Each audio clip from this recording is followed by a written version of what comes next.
Hello दोस्तों, कैसे हैं आप सब लोग। आशा करती हूँ अच्छे होंगे। हमारी आज की कहानी का नाम है बांझ। रो मत कीर्ति, घमंड तो रावण का टूट गया। फिर ये भाभी क्या चीज़ हैं, तुम उनकी बातों को ज़्यादा दिल पर मत लिया करो। नहीं रोहन, बात दिल पर लगाने वाली नहीं है, और ना ही मैं भाभी की बातों से दुखी होकर रो रही हूँ। मुझे रोना तो इसलिए आ रहा है कि जब मेरी एक बेटी है तो फिर मैं बांझ कैसे हूँ। क्या बेटी पैदा करने में उतनी तकलीफ नहीं होती जितनी तकलीफ बेटे पैदा करने में होती है। भाभी आए दिन मुझे कोई न कोई ताने देती रहती हैं। तुम बताओ, मैं कहाँ कहाँ कितना बर्दाश्त करूं। वो जब भी मुझे देखती तो सोहर गाती हैं, गीत गाती हैं, मुझे जताना चाहती हैं कि तुम्हारा बेटा नहीं है। उनकी नज़रों में मैं बांझ हूँ, अपशगुनी हूँ, किसी भी शुभ काम में नहीं आ जा सकती। सुबह सुबह मेरा मुंह देखने से पाप लगता है। आखिर मैं कितना बर्दाश्त करूं। आप बताओ, मैं भी तो इंसान हूं ना। कीर्ति की बात सुन रोहन भी उदास हो जाता है। तकलीफ तो रोहन को भी होती है अपनी भाभी सुशीला की बातें सुनकर, लेकिन वो कर भी क्या सकता है। सुशीला की हरकतों की वजह से ही तो 2 महीने पहले ही दोनों भाई अलग हुए थे। असल में रोहन की बड़ी भाभी सुशीला के 2 बच्चे थे, एक बेटा और एक बेटी। दोनों की ही शादी हो गई थी। बेटी पास में ही कुछ दूर पर रहती थी और बेटा बाहर पत्नी और बच्चों के साथ रहकर नौकरी करता था। सुशीला को अपने बेटे को लेकर बहुत ही घमंड था, क्योंकि कीर्ति का कोई भी बेटा नहीं था। उसकी बस एक बेटी ही थी, और वह जब 5 साल की हुई तो अचानक ही कीर्ति का पीरियड इतनी बुरी तरीके से आने लगा, इतनी ज़्यादा ब्लीडिंग होने लगी कि लाख दवाई करने के बाद, जांच कराने के बाद भी जब कीर्ति को आराम नहीं हुआ तो आखिरकार उसकी बच्चेदानी को निकालना ही पड़ा, क्योंकि कीर्ति दिन पर दिन काफ़ी कमज़ोर होती जा रही थी, जिसकी वजह से कीर्ति की एक ही बेटी रह गई और सुशीला जी की नज़रों में कीर्ति बांझ हो गई। सास ससुर के गुजर जाने के बाद सुशीला आए दिन कीर्ति को ताने देती, उसे बांझ कहती, सुबह सुबह उसका मुंह नहीं देखती। असल में सुशीला बहुत ही दकियानूसी विचारों वाली थी। उसे भूत प्रेत टोना टोटका सगुन अपसगुन में बहुत ही ज़्यादा विश्वास था। पूजा पाठ का ढोंग वो 4-4 घंटे तक करती थी। कीर्ति के ऑपरेशन के कुछ महीनों बाद ही सुशीला उसे बात बात पर ताने मारने लगी थी, जिसे लेकर घर में आए दिन लड़ाई झगड़ा क्लेश होता रहता था। आखिरकार तंग आकर रोहन ने खुद ही सुशीला से अलग हो गया। सब कुछ बंटवारा हो गया, लेकिन घर के बीच में एक पतली सी दीवार उठी, जो बस नाम की ही दीवार थी। दोनों तरफ की आवाज़ें साफ साफ एक दूसरे को सुनाई देती थी। अलग होने के बावजूद भी सुशीला अपनी हरकतों से बाज नहीं आई। वो जानबूझकर कीर्ति को ताने देने का कोई भी मौका नहीं छोड़ती थी। सुशीला घर पर अपने पति के साथ अकेले ही रहती थी, और इधर कीर्ति भी अकेली रहती थी। सुबह बेटी कॉलेज चली जाती, रोहन ऑफिस चला जाता, फिर पूरे दिन कीर्ति ही घर में रह जाती थी। सुशीला को यह बात अच्छी तरह से पता थी कि कीर्ति अकेली घर में है, इसलिए वो जानबूझकर किसी से भी फ़ोन पर कीर्ति को सुनाते हुए इतनी तेज तेज बातें करती, अपने बेटे और बहू की तारीफ करती कि कीर्ति को बेटा ना होने का अफसोस होता रहता। गर्मी की छुट्टियां आईं तो सुशीला का बेटा अपनी पत्नी के साथ घर आया।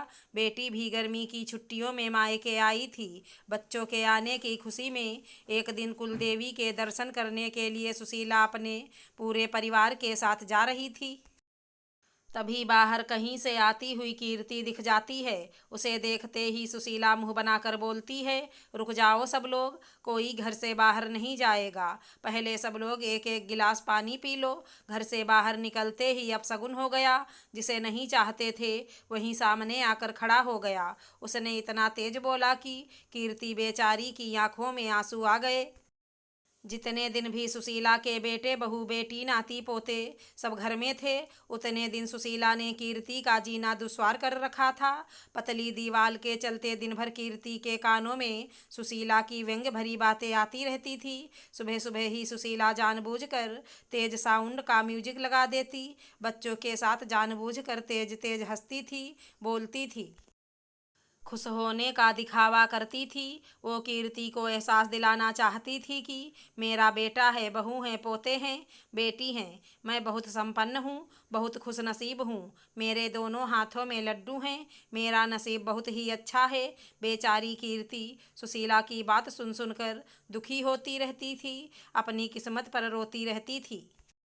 कुछ बोलने से भी कोई फायदा नहीं था, क्योंकि कीर्ति को अच्छे से पता था कि सुशीला के आगे जितना मुश्किल है। कभी कभी उसका मन करता है कि रोहन से बोलकर कहीं और चले जाएं, लेकिन अपना घर छोड़कर कहीं जाना आसान नहीं था। रोहन ने उसे बहुत समझाया, लेकिन कहते हैं ना, औरतों का झगड़ा समझने समझाने से ख़त्म नहीं होता है। जितने दिन भी सुशीला के बेटे, बहू और बेटी आए हुए थे, उतने दिन कीर्ति घर से बाहर बहुत कम निकलती थी, क्योंकि अगर रास्ते में कहीं भी सुशीला मिल जाती तो उसे ताने देने से बाज नहीं आती थी। सुशीला का सामना जब 2-3 दिन लगातार कीर्ति से नहीं हुआ तो सुशीला ने नया तरीका निकाला और एकदम दीवार के पास बैठकर ही फ़ोन लगाकर फ़ोन स्पीकर पर करके ज़ोर ज़ोर से बोलती, ताकि दूसरी साइड कीर्ति को सब कुछ सुनाई दे। और जिससे भी फ़ोन पर बातें करती उससे हंसते हुए कहती, अरे बहन जी, मुझे क्या दुख तकलीफ़ है। भगवान ने मेरे दोनों हाथों में लड्डू दिए हैं। बेटा, बहू, पोता सब हैं और बेटी भी आई है। अपने बच्चों को लेकर पूरा घर ही मेरा भर गया है। मुझे तो सांस लेने की फुर्सत नहीं है। मेरे नसीब में कहाँ है आराम करना। सुशीला का यह नाटक करीब 1 महीने तक चला। 1 महीने बाद जब बेटे बहू चले गए तो सब कुछ वापस से सुशीला के सर पर आ गया। अब सुशीला थोड़ा काम में बिजी होने के चलते कीर्ति को चिढ़ाना छोड़ दी थी, जिससे कि कीर्ति को भी बहुत बड़ी राहत मिली थी। एक दिन अचानक ही सुशीला की तबीयत खराब हो जाती है। उसे तेज बुखार था। उसी तेज बुखार में उसने कीर्ति को देखा तो तुरंत ही बेटे को फ़ोन लगाकर कहती है, बेटा, मेरी तबीयत बहुत ख़राब है, बिल्कुल भी चल फिर नहीं पा रही हूँ। अगर छुट्टी मिले तो 2-4 दिन की छुट्टी लेकर आओ और मुझे डॉक्टर को दिखा दो। मेरे अंदर इतनी ताकत नहीं रह गई है कि मैं जाकर डॉक्टर को दिखा सकूं। माँ, लेकिन ऐसे अचानक कैसे मैं छुट्टी लेकर आ जाऊं? इस समय तो ऑफिस में बिल्कुल भी सांस लेने की फुर्सत नहीं है। तो बेटा, बहू को ही 10 दिन के लिए भेज दो। माँ, तुम्हें पता है ना, बच्चों के एग्ज़ाम आने वाले हैं, उनके स्कूल का भी तो नुकसान होगा ना।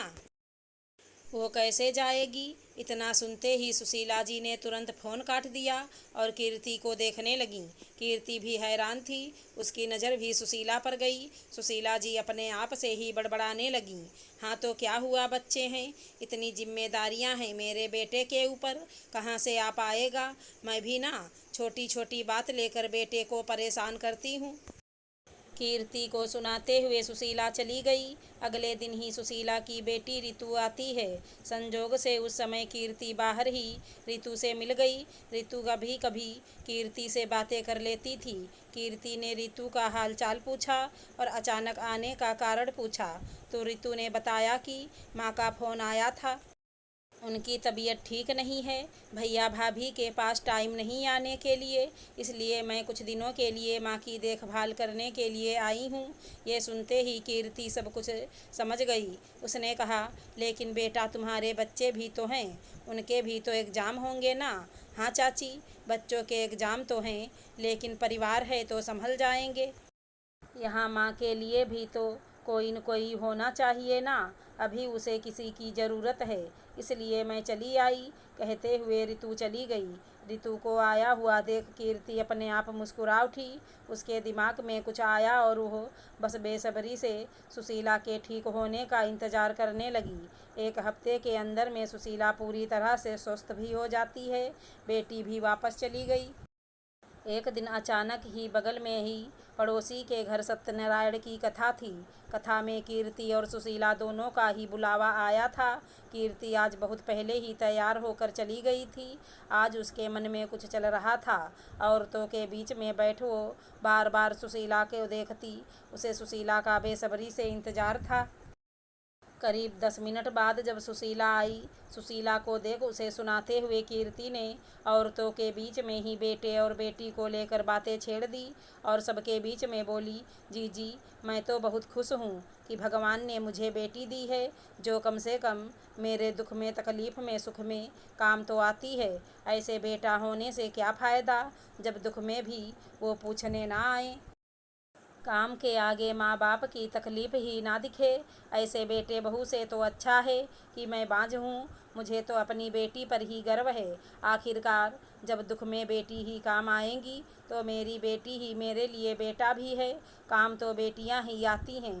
कीर्ति कह तो किसी और से रही थी, लेकिन सुना वो सुशीला को ही रही थी।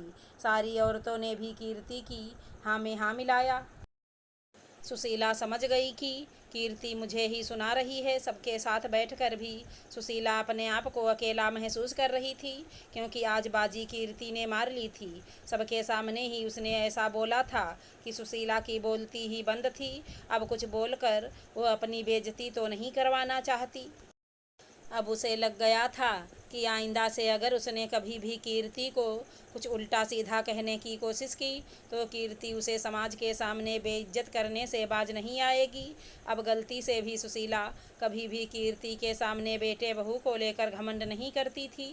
कीर्ति की तो बात ही दूर, खुद सुशीला कीर्ति से बच बच के रहना शुरू कर दी, जिससे कि अब कीर्ति के लिए बाहर निकलना आसान हो गया था। अब उसे शांति रहती थी और दिन भर उसके रोने वाले आंसू भी थम गए थे। कीर्ति के एक जवाब ने सुशीला का मुंह बंद कर दिया था। अगर हमारी कहानी पसंद आई हो तो चैनल को लाइक, शेयर, सब्सक्राइब करें। धन्यवाद दोस्तों।